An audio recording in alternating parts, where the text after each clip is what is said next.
L'histoire de Cheuxin, la méchante déesse des latrines. Les Coréens ont une série de dieux qui protègent leur maison, notamment la gouvernante, le dieu de la terre Taeojuzin, le dieu du feu Joangzin, le dieu de la porte Munsin et même une déesse qui protège la maison. Les latrines, appelées Cheuxin. La légende raconte qu'une fois il était une fois un pauvre couple qui avait 7 fils. Le nom du mari est Namseongbi, celui de la femme est Yeosan Buin. Yeosan était une femme ingénieuse, disant à son mari d'utiliser son petit capital pour acheter de la soie, de l'emmener dans un autre village pour l'échanger contre du grain plus précieux, puis de l'emmener dans un autre village où le grain avait plus de valeur. Argent. Namseongbi a écouté les conseils de sa femme et a conduit un bateau transportant des brocarts coûteux jusqu'au village d'Odong, faisant croire à tous les passants qu'il était un riche marchand. Il y avait une femme cupide et rusée nommée Noijade qui a trompé Namseongbi pour qu'il vive dans sa maison, l'attirant au jeu et perdant toutes ses dettes, puis nourrissant Namseongbi avec du riz cru provenant de l'eau jarie du chien, jusqu'à ce que Namseongbi devienne aveugle.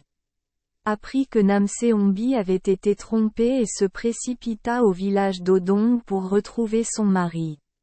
Mais quand il est arrivé, Yeosan a été trompé par Noijade et l'a fait tomber dans le lac de glace et se noyer.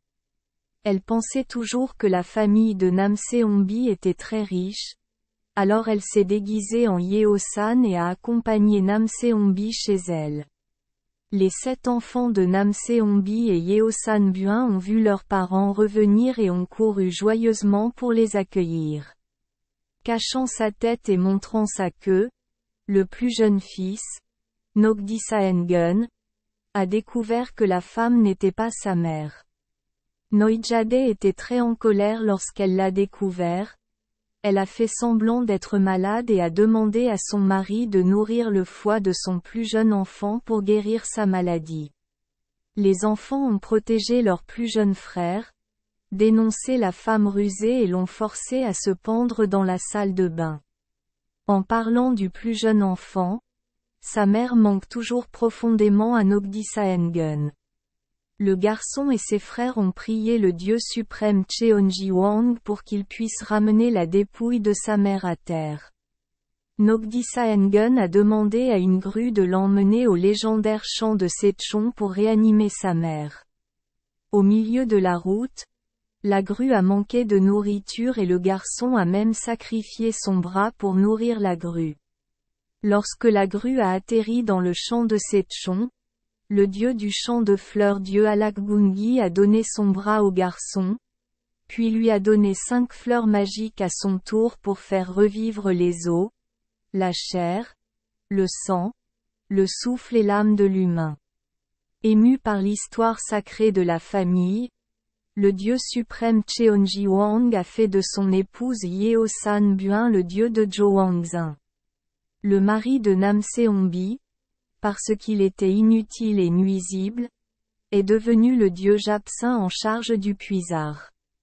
Les 7 enfants devinrent également les dieux de la maison, du fils aîné, Chongdieu dieu de l'Est, Baekje dieu de l'Ouest, Jeokje dieu du Sud, Eukje dieu du Nord, Hwangche dieu du Centre.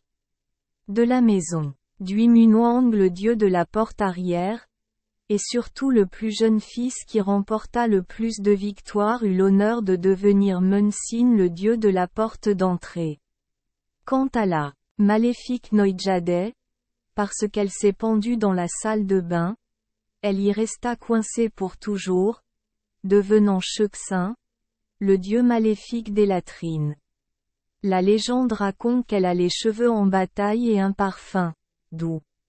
Elle a passé tout le mois à compter ses cheveux et n'est sortie des toilettes que 3 jours, le 6, le 16 et le 26 du calendrier lunaire.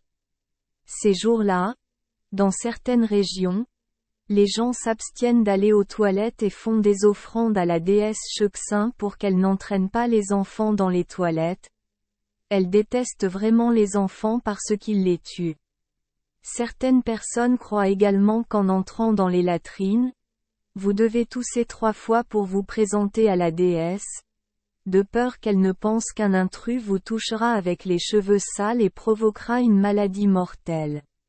Ils s'abstiennent également d'apporter des objets de la cuisine aux toilettes et vice-versa, non pas à cause de conditions insalubres, mais à cause des mauvaises relations entre les deux déesses Zhouangzin et Shexin dans l'histoire ci-dessus.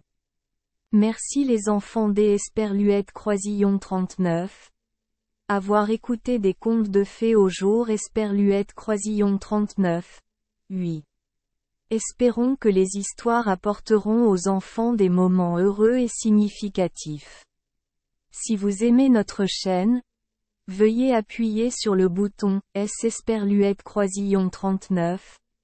Abonner, pour ne manquer aucune histoire intéressante. Je vous souhaite une bonne nuit de sommeil et de beaux rêves. Rendez-vous dans la prochaine histoire.